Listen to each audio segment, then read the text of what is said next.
Hello, my friends, and welcome to the Live Inspired podcast, Monday Morning Moments with John O'Leary. We record these each week so that you and I can begin these weeks in awe and on fire with a burst of inspiration. I think we need some inspiration during these days we live in. So we're calling this one The Old Guy in Room 606. Homeless guy, single mom, burn survivor, wealthy person, immigrant. Regardless of the intent, our quick judgments and descriptors for others almost always falls way short of fully describing another human being. Several weeks ago, during an overnight shift at a hospital, I witnessed the downside of labels. And yet, minutes later, I saw the healing power that comes when we more fully embrace the humanity of the person directly in front of us. Let me tell you more about it. Seated next to my dad during yet another hospitalization for him, I went out to the nurse station to inquire about some more medicine. My dad was writhing in pain, shifting awkwardly in his bed with dyskinesia, cognitively confused, and completely unable to verbalize any of his struggles. And so, I went out to the hallway, found someone charting, explained the situation, and asked if she could track down our nurse. My dad needed some medicine. She nodded without really even looking up from her work. She barked into the break room and said, "Hey, the old guy in 606 needs some more medicine." The old guy in room 606. Well, the old guy in room 606 has battled progressive neurological disease. It's called Parkinson's disease, with profound courage for more than 3 decades. He has never complained, as the disease has robbed him of his ability to work and earn and drive and ambulate and speak. He has never complained about the constant chronic pain he's experienced as the result of dozens of falls and broken bones. He has never once complained about the struggle that his life is. The old guy in room 606 celebrated his 80th birthday earlier this year. He was surrounded by his 6 kids, who still idolize and look up to him. Seated closest to him that evening was his bride. He loves her more today than he did at any point in their marriage.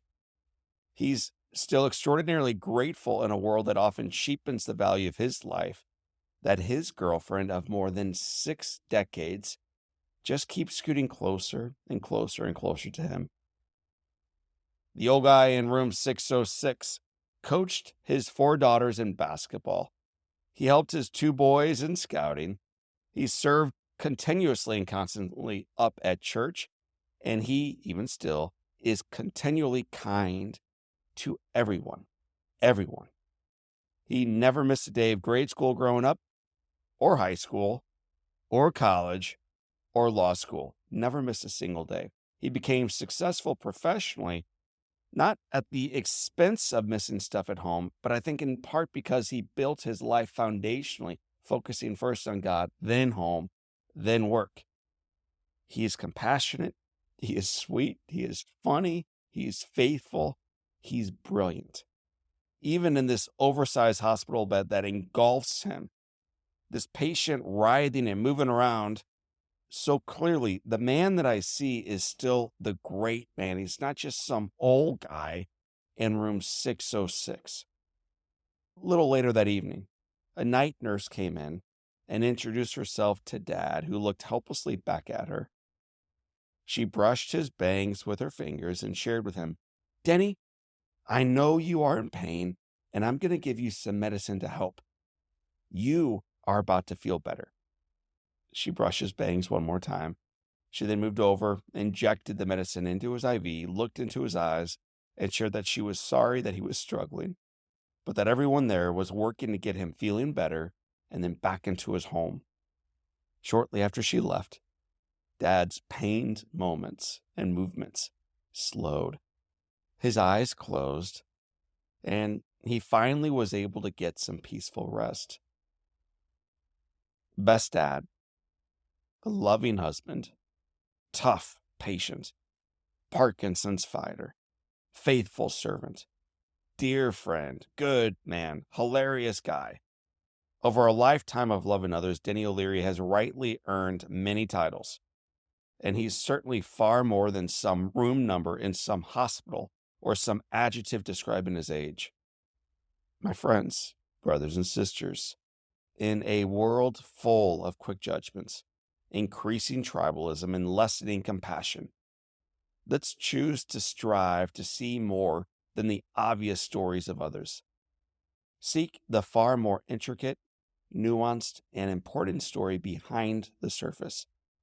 The little bit of compassion to better understand someone else's circumstances will not only change how we, you and I, see the people in front of us, but it will profoundly shape how you and I choose to treat and to love them.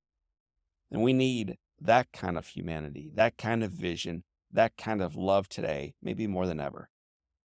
I want to thank you for hanging out with me on the Live Inspired podcast. I want to thank you for partying with me on this Monday morning. And I want to thank you also for reminding yourself and those you bump into that the foundation is firm, that God is still God. The headwind is real. The struggles we face, fierce. But the best is yet to come. Just ask the old guy in 606. So, my friends, for this time, and until next time, my name is John O'Leary, and today is your day. What a gift. Live inspired.